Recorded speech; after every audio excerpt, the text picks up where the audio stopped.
इंसानी दिमाग दुनिया के सबसे अनोखी चीज़ों में से एक है, लेकिन इसे समझ पाना उससे भी कहीं ज़्यादा मुश्किल।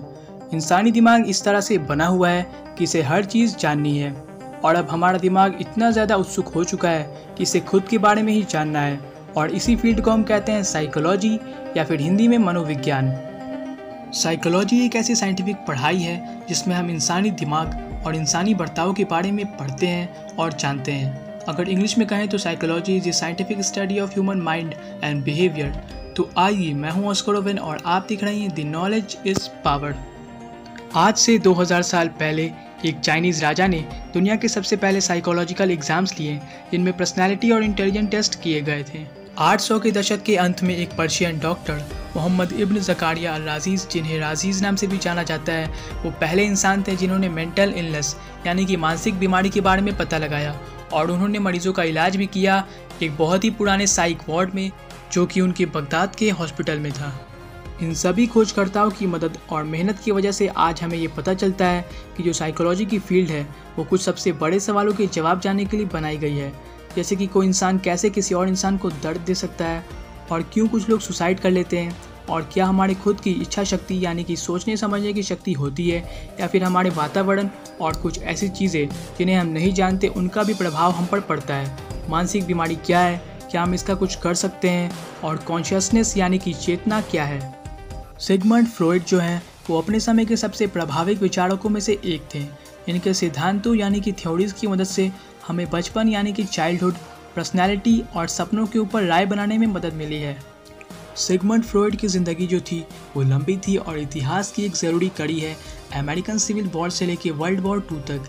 लेकिन और कई महान वैज्ञानिकों की तरह फ्रॉयड ने औरों के लिए काम करते हुए अपनी अनोखी सोच और आइडियाज़ को आगे बढ़ाया। असल में साइकोलॉजी जो है वो सबसे ज़्यादा फैला हुआ विज्ञान है। जैसे कि एग्जाम्पल के लिए फ्रॉयड के समय के ही आसपास ऐसे कई सारे स्कूल्स थे जिनमें ये पता लगाने की कोशिश की जा रही थी कि इंसानी दिमाग की पढ़ाई कैसे होनी चाहिए। साइकोलॉजी के शुरुआती दिनों में ये जानने के लिए कि इंसानी दिमाग कैसे काम करता है 3 आइडियाज़ थे, जिनमें से पहला है स्ट्रक्चरलिज्म, दूसरा है फंक्शनलिज्म और तीसरा है साइको एनालिसिस। साइंटिफिक साइकोलॉजी की शुरुआत 1879 में जर्मनी में हुई थी, जब एक फिजिशियन विल्हेम वॉन्ट ने यूनिवर्सिटी ऑफ लाइप्जिग में पहली साइकोलॉजी की लैबोरेटरी बनाई थी। विल्हेम वॉन्ट और उनके स्टूडेंट एडवर्ड ब्रैडफोर्ड ने कुछ फिजिसिस्ट और केमिस्ट से कहा कि अगर वो लोग मैटर को सिंपल एलिमेंट्स और स्ट्रक्चर में तोड़ सकते हैं तो फिर दिमाग को क्यों नहीं। विल्हेम वॉन्ट और उनके साथी मरीजों को अंदर से देखने के लिए कॉन्शियसनेस के स्ट्रक्चर को समझने की कोशिश करते थे, ताकि वो ये पता लगा सकें कि जब वो लोग डूबते हुए सूरज को देखते हैं, या फिर कॉफ़ी के स्मेल को सूंघते हैं, या फिर किसी चीज़ को चाटते हैं, तब उन्हें कैसा महसूस होता है। इस तरीके को नाम दिया गया स्ट्रक्चरलिज्म, लेकिन अपने नाम के मुताबिक स्ट्रक्चरलिज्म जो है वो उतना भी ज़्यादा सही नहीं था। जैसे कि ऐसा हो सकता है कि आप और मैं किसी एक ही चीज़ को अलग अलग तरह से महसूस करें, जैसे कि किसी और इंसान को कोई चीज़ अलग टेस्ट और फील दे और आपको अलग। इसलिए स्ट्रक्चरलिज्म जो है वो ज़्यादा समय तक नहीं चल सका और बंद हो गया। एक अमेरिकन फिजिशियन और फिलोसोफर विलियम जेम्स ने कुछ नए सवालों को सामने रखा, इस चीज़ पर फोकस करते हुए कि क्यों हम अलग सोचते हैं, अलग महसूस करते हैं और अलग टेस्ट करते हैं। विलियम जेम्स बिहेवियर यानी कि बर्ताव के ऊपर फोकस कर रहे थे, और इस आइडिया को नाम दिया गया फंक्शनलिज्म। फंक्शनलिज्म जो है वो चार्ल्स डार्विन के आइडिया के ऊपर बेस्ड था। विलियम जेम्स ने 1890 में अपनी एक किताब भी पब्लिश की जिसका नाम था प्रिंसिपल्स ऑफ साइकोलॉजी, जिसमें उन्होंने साइकोलॉजी को साइंस ऑफ मेंटल लाइफ कहकर समझाया है। अब आते हैं सिगमंड फ्रॉयड पर। सिगमंड फ्रॉयड ने अपने मेडिकल करियर की शुरुआत वियनीस हॉस्पिटल में की थी, लेकिन 1886 में उन्होंने अपना खुद का काम शुरू किया, जिसमें वो दिमाग से जुड़ी बीमारियों का इलाज करते थे। इसी समय के दौरान फ्रॉयड ने अपने साथी जोसेफ ब्रेयर के साथ मिलकर एक मरीज़ का इलाज किया जिसका नाम था एना ओ। उन्होंने एक नए इलाज जिसे टॉकिंग क्योर कहा जाता है, उसकी मदद से सिर्फ बातचीत कर एना ओ को ठीक कर दिया। उन्होंने उससे कहा कि तुम्हें अपनी बीमारी और उसके लक्षण के बारे में जो बोलना है खुलकर बोलो। उसने जितना ज़्यादा बीमारी के लक्षण के बारे में बात की, उतना ज़्यादा ही उसकी बीमारी ठीक होती गई। ये एक बहुत ही बड़ी सफलता थी जिसने फ्रॉयड को हमेशा के लिए बदल दिया। इस चीज़ के होने के बाद फ्रॉयड खुद अपने मरीजों से कहने लगे कि तुम्हारे मन में जो है खुलकर बोलो, बिल्कुल आराम से, बिना डरे। मुझे अपने एक दोस्त की तरह समझो। और इस टेक्निक को नाम दिया गया फ्री एसोसिएशन। इस टेक्निक ने फ्रॉइड के साथ साथ पूरे साइकोलॉजी के फील्ड को ही बदल डाला और आज भी आप देख सकते हो कि जब किसी इंसान की दिमागी हालत ठीक नहीं होती तब एक थेरेपिस्ट उससे बातें कर कर उसका इलाज करता है। 1900 में फ्रॉइड ने एक किताब लिखी जिसका नाम था द इंटरप्रिटेशन ऑफ ड्रीम्स, जिसमें उन्होंने अपने थ्योरी साइको एनालिसिस के बारे में बताया है। अब हो सकता है कि आप साइको एनालिसिस को एक इलाज समझ रहे होंगे कि एक मरीज सोफे पर लेटा है और एक थेरेपिस्ट फ्री एसोसिएशन टेक्निक की मदद से उसे ठीक कर रहा है, लेकिन फ्रॉइड का जो आइडिया था वो इससे भी कहीं ज़्यादा मुश्किल था। साइको एनालिसिस का असली सिद्धांत ये था कि हमारी पर्सनैलिटी और वास्तविकता जो है वो अनजाने इरादों से मिलकर बनी है। फ्रॉइड ने हमें ये समझाया कि हम सभी के ऊपर गहराई से उन दिमागी प्रक्रियाओं का प्रभाव पड़ता है जिनके बारे में हमें पता भी नहीं होता। ये बात भले ही आज के समय में सुनने में आम लगती हो, लेकिन फ्रॉइड के समय यानी कि 1900 में इस चीज़ को समझ पाना काफ़ी मुश्किल था कि हमारा दिमाग उन चीज़ों के काबू में होता है जो कि उसे खुद ही पता नहीं होता कि वो है क्या।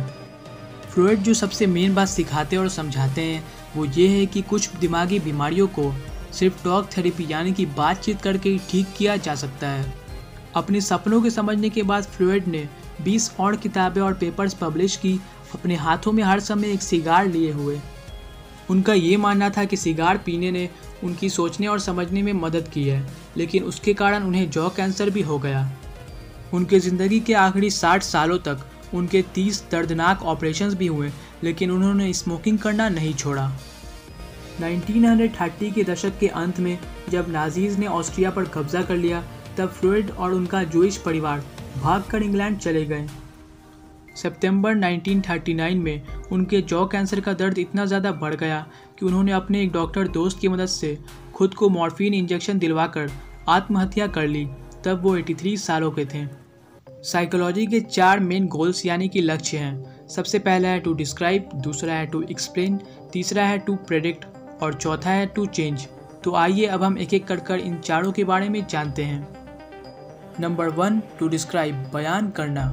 बिहेवियर यानी कि बर्ताव और कॉग्निशन जो है वो एक ऐसा प्रोसेस है जिससे इंसानी दिमाग में सोचने समझने की शक्ति आती है। इन दोनों को समझाना साइकोलॉजी का पहला गोल है। ऐसा करके रिसर्चर्स जो है वो अलग अलग सिद्धांत यानी कि लॉज बना सकते हैं। नंबर 2, टू एक्सप्लेन यानी कि समझाना।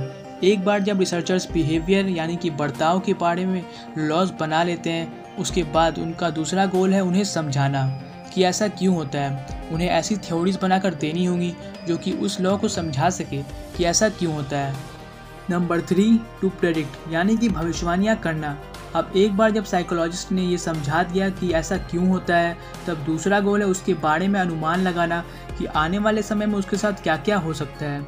अगर भविष्यवाणी जो है वो पूरे तरीके से पक्की नहीं है, तब जिस तरीके से उसे समझाया गया है उसे फिर से दोबारा देखना और पढ़ना पड़ता है। नंबर 4, टू चेंज यानी कि बदलना। अब एक बार जब साइकोलॉजिस्ट ने किसी बर्ताव के बारे में बता दिया, समझा दिया और भविष्यवाणी भी कर दी, तब उसके बाद का गोल होता है उस बिहेवियर यानी कि बर्ताव को बदलने और काबू में करने की काबिलियत रखना। 20वीं शताब्दी के बीच में ही कुछ स्कूल्स खुल चुके थे, जैसे कि ह्यूमनिस्ट साइकोलॉजी, कॉग्निटिव साइंस और न्यूरो साइंस। इन सभी का इंसानी दिमाग की पढ़ाई को आगे बढ़ाने में बहुत ही बड़ा हाथ है। इनके बारे में हो सकता है कि हम आगे आने वाले वीडियोज़ में शायद जानें। आज के समय में साइकोलॉजी की जो डिफिनेशन है वो है इंसानी दिमाग और बर्ताव की पढ़ाई यानी कि study of behaviour and mental process. Psychology का काम ही है अलग अलग इंसानी बर्ताव के बारे में जानना, चाहे वो चीखना चिल्लाना हो, रोना हो या फिर खेलना ही क्यों ना हो। साइकोलॉजी की जो फील्ड है वो है ही नए नए सवाल खड़े करने के लिए और ऐसा क्यों होता है उसके बारे में जानने के लिए। साइकोलॉजी एक ऐसी चीज़ है जिसके ऊपर हज़ारों वीडियोस भी बन सकती हैं। तो अगर आपको इस वीडियो का नेक्स्ट पार्ट चाहिए तो नीचे कमेंट करें और बताएं। तो इसी के साथ इस वीडियो को लाइक करें, अपने फ्रेंड्स एंड फैमिलीज के साथ शेयर करें और सब्सक्राइब करके नीचे बने बेल आइकन को दबाना मत भूलना। और अगर अभी तक से आपने मुझे इंस्टाग्राम पर फॉलो नहीं किया तो लिंक नीचे डिस्क्रिप्शन और कमेंट बॉक्स में है।